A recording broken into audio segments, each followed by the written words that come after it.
statement from the National Weather Service. Now you go? For the following counties in Virginia, Clark and Frederick, and the following counties in West Virginia, Berkeley, Eastern Grant, Is that 1050 only? Hampshire, Harding, No, it's not. Jefferson, Okay. and Morgan, and the following counties in Maryland, Central and Eastern Allegheny, and Washington. Winter storm warning in effect from 9 p.m. this evening to 5 a.m. Saturday. Bro, 100. Are you mentally okay? Total snow accumulations of 4 to 8 inches. The areas affected include portions of western Maryland, northwestern Virginia, and eastern West Virginia. The hazardous weather conditions are expected from 9 p.m. this evening to 5 a.m. Saturday. Impacts. Travel could be very difficult. Additional details.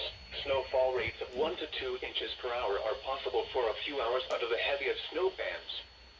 Visibility may be reduced to less than 1/2 mile at times. If you must travel, keep an extra flashlight, food, and water in your vehicle in case of an emergency.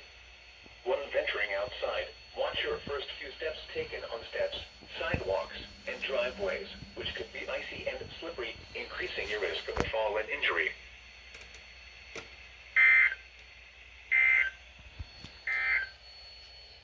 The Washington National DC Climate Summary. Jeez, that was loud.